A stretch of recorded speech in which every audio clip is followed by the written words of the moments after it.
Hello YouTube, this is the More Man 82 here with another furnace video. If you were following my last videos, the furnace behaved itself for about 3 or 4 days and the reset button keeps popping up. We replaced the box, replaced the eye, which looks like this, which controls the flame. If it sees a flame, turns the furnace on. We did have it serviced at the last fall, and after that we had trouble with it. We had the plumber come in and change a few things, the gasket there, where that square plate is, and a few other things.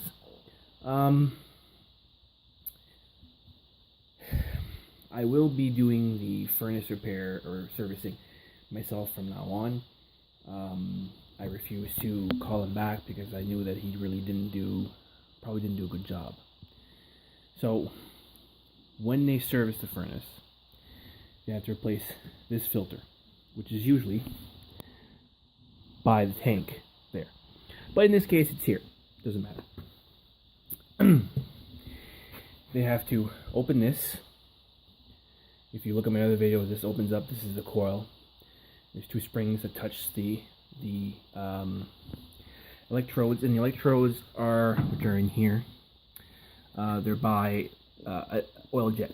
The oil jet, sort of like a brass tip with a needle hole in the tip, which mists the fuel in there, and it's helped along by the blower. It's in here. Another thing that they're supposed to do, this is the pump, right? So they're supposed to, if you undo this here, right, the whole assembly with the electrode and the jet comes out. You're supposed to clean that. I didn't get any footage of it because my camera messed up, but I did do that. And I noticed the jet wasn't cleaned. That's one thing they're supposed to do. Second thing is they are supposed to bleed the lines, because if there is air in the lines, when the furnace is on and demands oil, and there's no oil and there's air, it thinks that there's a malfunction and the reset button will come on. So I did that. I noticed there was some air coming out. So what you do is you unscrew this. You put something to bypass these 2 things, and you turn the furnace on. The blower will go, the pump will go, but it won't fire up. And you simply just hold a container right here. It's sort of like a car brake. If your blood brakes on a car, same principle. And if you wait for the air to come out, and once it's a straight stream, you close the little nipple here. And it also tells you if your pump is working properly too, because there should be a real, like the oil should come out in a straight line, a lot of pressure if your pump is working fine. Now in this pump, there is another filter, or a screen as they call it. It's a round screen that the oil goes through first before it hits the pump and goes into the furnace. Now to do this, to service that, you shouldn't have any grit in there, first of all, unless if you change this all the time. If you change this every year, you shouldn't have any gunk in there. So one of the things the technician is supposed to do is unbolt. Take these 4 bolts off, and this thing here, see if I can get the focus better. This comes off. There's a gasket right here. Now, I took the bolts off. I hammered on this part quite heavily. It did not come off. So that means it hasn't been furnished in a long time. We know this because the house was vacant for a while and the person that was here didn't have any money really. So the furnace went without repair, without servicing for a long time. Now if the service tech would have done what they're supposed to do, he should have broken this off and cleaned the filter. You can reuse the screen, you just clean it with either Varsol or even gasoline or something like that, just to get the gunk out. So when I started hammering on that, it did not want to come off. So you know darn well that they didn't take that off. The bolts came out fine, which means that they've been unscrewed before, but this thing didn't come off. So you know that was never done. I did notice when I bled the system, it was before the fuel started to come out, there was some air, and there was some really black gunk. Actually, you could see it in here. Now the pink stuff is the fuel, and the rest is what came out of that.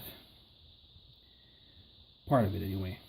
I did clean the jet out. The jet had some carbon on it, but so there is gunk in that filter that should be cleaned. Now I can't get it off without, I'm afraid to damage the whole thing. So what I'm going to do is go around this way, soak it in liquid wrench, which is genuine penetrating oil. Let it sit for a while to see if it can't seep in there and unstuck that. So that's what I'm going to try to do. I'm going to spray some of this on here, because I really don't want to damage this at all. Because if I do, I'll have to get a pump, and I don't really get a new one. I don't really want to do that.